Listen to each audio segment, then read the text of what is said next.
Congo Impact News chez vous. Vous nous suivez à travers le monde.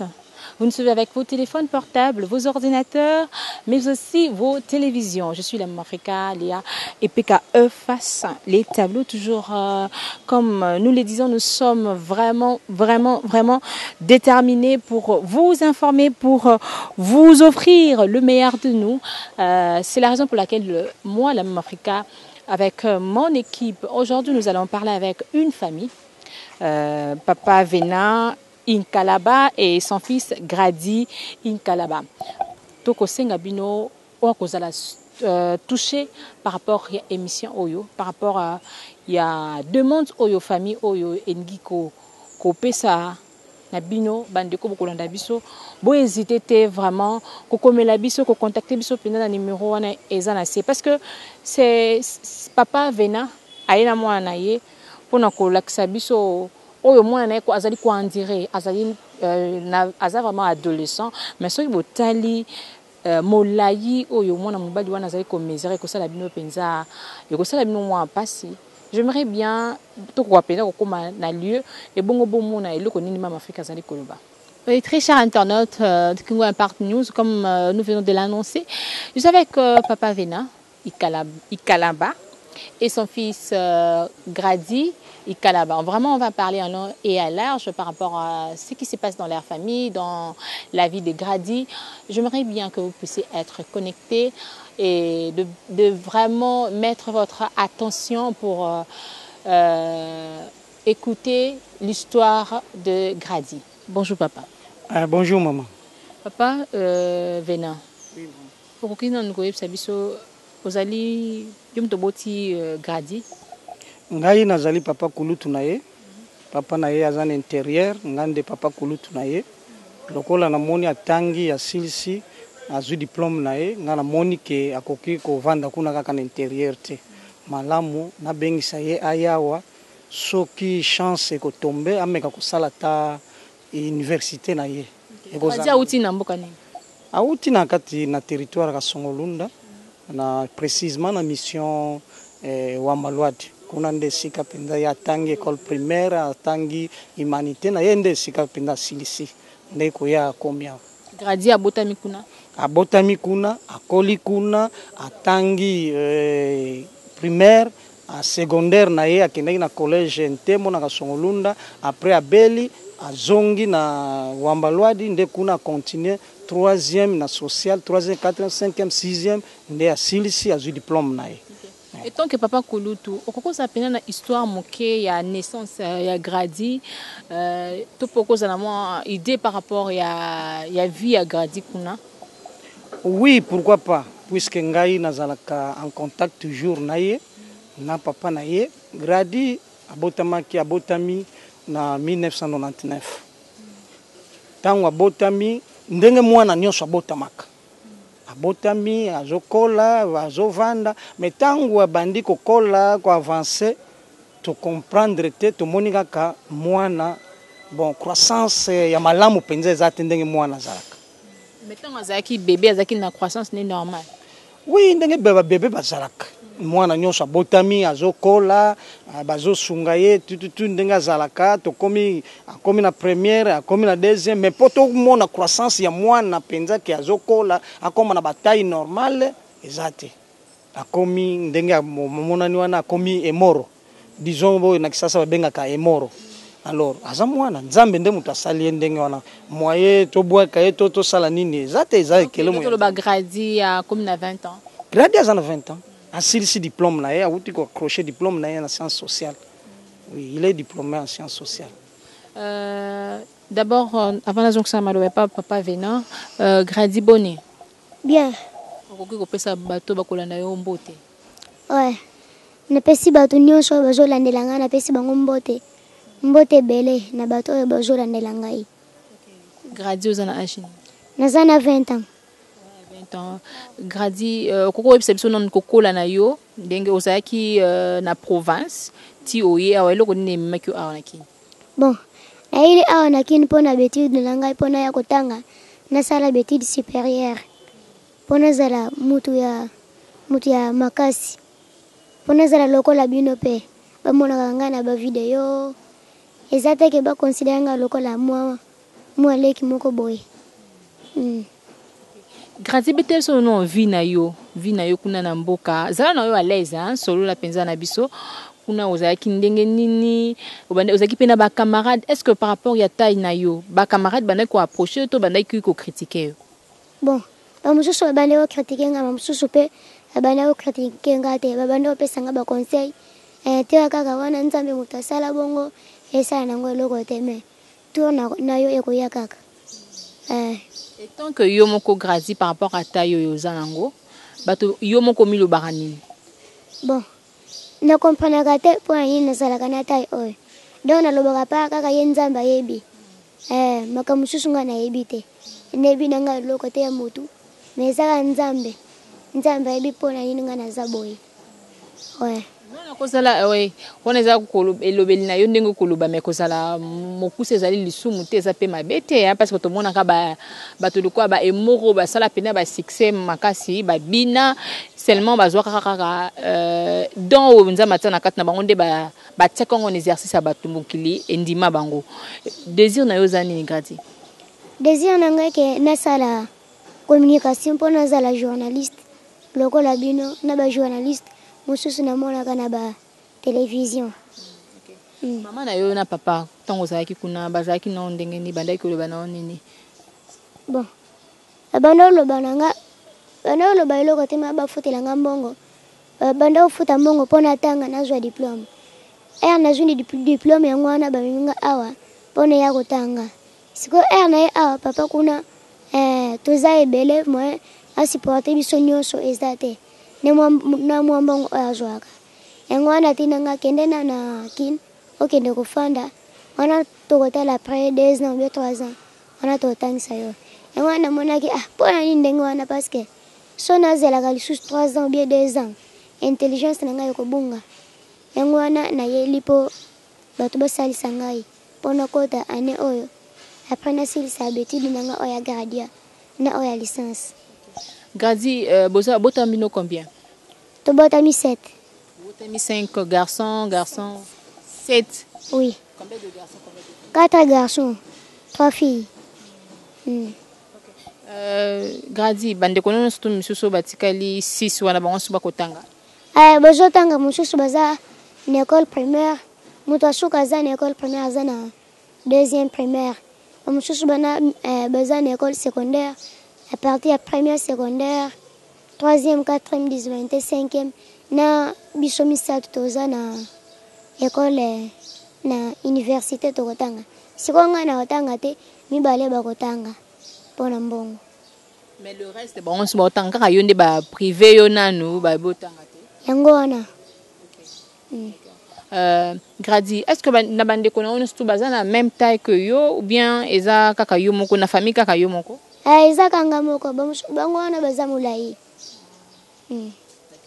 Tango vandaki na classe, tango bozaki na école, eloko nini ono komona ya mabe na ba professeur na yo vis-à-vis na yo?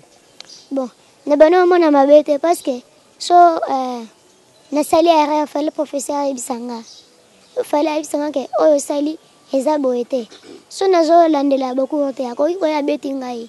Ona eza erreur te parce que eza mo imprudence. Ya lingite ke lokola ba parents bazo futa mbongo lingite ke na boyi côté bakour. Yango wana bando discipline ngai pona landa bakour bien. Pona za na ba notion na mutu na ngai na défendre ba notion wana. Tango tangi na école kuna eloko nini penza o maîtriser ya makasi na pendant parcours scolaire na yo? Bon, le parcours scolaire yanga na maîtriser ba cours ya législation sociale, cours ya psychologie, na ba cours ya français. Eza ebele ba cours en tout cas. Papa poto koza bino penza temps mingité relation ya Gradi na baboti na eza ndenge nini? Non nga naza papa kolutu na ye. Mais ya papa na ye vraiment maman na ye parce que bazana bana 7 longa Gradi aussi likoloba. Mais bana 6 nyonso to bazotanga kaka Gradi nde azotanga te. Oui, bana wana nyonso bazotanga Gradi azotanga te pona mauvaise volonté te. C'est-à-dire que possibilité ya papa to mama po ba soutenir na niveau université ezate yo moko yebia na kisasa transport ya ko ba syllabus ya ko ba minerval ya ko ba besoin mususu donc papa ezako permettre te ngamoko lisusu papa ko lutu awa nazana bana o basa ko tanga donc moi muke onazoko et ko permettre ngate na tangi sai puisque ceux qui vraiment nazalaki que na possibilité na ko ya wate to na senga ba soutien quelque part to bao ba ko soutenir na ko loba yango te mais ceux qui omoni to sali boy moi nazoko déranger mingi abi papa ngai ifona tanga na posa na tanga po tala kaka papa na tayi na nga oyo nazana ngo oyo soki na tangi te vraiment na kozala ndenge nini ezopesa nga pasi mama nazomona mwana boya bana ko expliquer nga ndenge wana ezopesa ngai pasi ngai komona ke malamu mwana nga tanga mais possibilité za ngai te nalobi bon dans ce cas tokende epa yoyo tokokosenga secours oyo banani bakoko soutenir yo ezali na mama mingi papa mingi basupportaka bato akokozwa yo na niveau ya même na université boye tipe okeko silis pona nite oyo basungaka bana oyo ya ba orphelin pona nini bakosunga yo te et pourtant surtout ye kofinga ye mingi emoro oyo bateatre na bango na bamonaka oyo batsukule soki banani ozolekane na balabala alors mwana boye soki totie na valeur te akozala ndenge mama ata yo moko malamu atanga soki tangi akomi licencié akomi docteur ye moko ndenge azodécide un jour akozala na valeur bato bakolanda ye nsima na ye bao bazali kofinga ye bakomona na valeur ke ndenge mpenza aza boye aza na mayele azokodéfendre kitoko azotanga bacours très bien azoloba français soki azoloba no français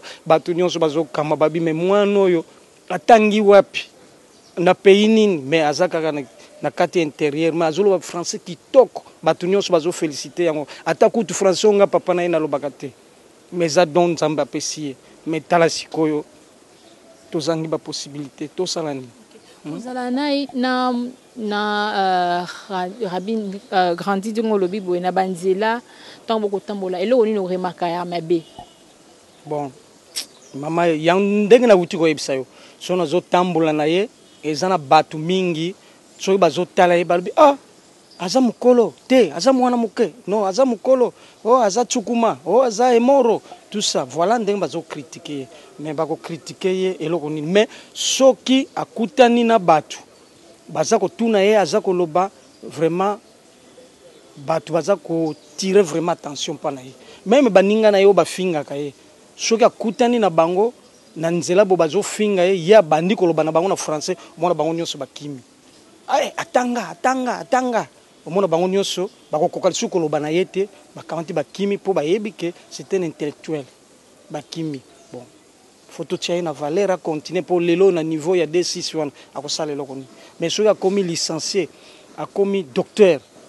akozala quelque part na ntango wana akozala na valeur voilà souci na biso ndenge ezali grandi okoki nani koyebisa biso eloko nini ezokopousse yo vraiment mpo nokende kaka kotanga bon wana eza par rapport ya taille na ngai parce que so natangi te na taille oyo naomona te naosala na nga nini parce que nayamaka biloko ya kilo te donc nazala kaka bongo ya kofanda so nafandi na baye nalali so nalali mpe na baye ka ndenge wana ti journée ezosila yango wana namonaki so natangi mona bien parce que so naza boye natanga te en tout cas wana eza bien te fale natanga mpo nazala lokola bino kaka ya koko telema bazwa déjà bazwa yo vraiment ok gradi okoki koyebisa gouvernement nini okoki koyebisa bapapa bamaman oyo bakolanda yo partout à travers le monde lobango mpenza na motema na yo devant la caméra yo moko loba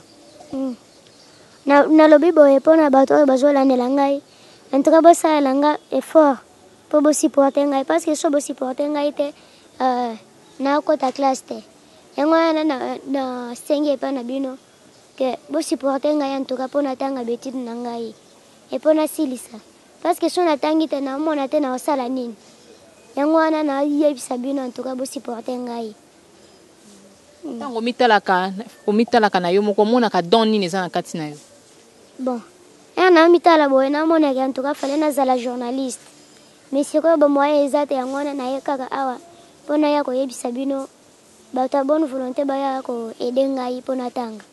Journaliste nini o atiraka yo o nana pesa pensa posa po comme koloba lelo au ça la journalisme et loko nana ngo pensa pesa yo atira yo po ya na monde o koma un jour ndingo koloba journaliste nana ngo atiraka.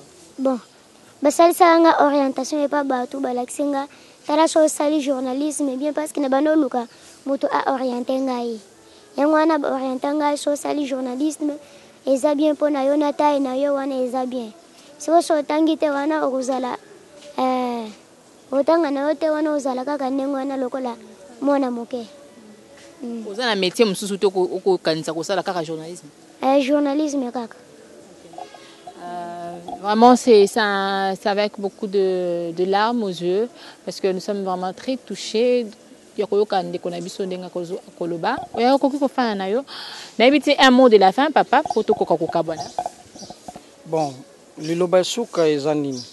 Liloba suka ezali ndenge to uti koloba wa batu ya motema malamu, o bazana bambongo, bazana ba possibilité. Oyo ezali bazali ke bakoki ko sunga ye atanga. Pourquoi pas ko lukile même bourse à l'étranger te ke bazulie bourse moko quelque part na poto na pays moko songolo alba bengi siye ake kotanga kuna pe asilisi licence asilisi gradien na ye aye na mboka na ye aye ko zonga aye ko sala to non nga na zuye en charge ko banda premier gradien na ye kino na 6 licence na ye na ko supporter e ko sala pe malamu mingi e ko sala mabete. Donc voilà en bref eloko tozana ngo posa yango wana o lelo susi mwana zana ngo azo déranger nga makasi koloba ngai papa ngai fona tanga ifo boye fona zala mutu vraiment susi na biso yango tozana yango. Yimo kozana bana combien?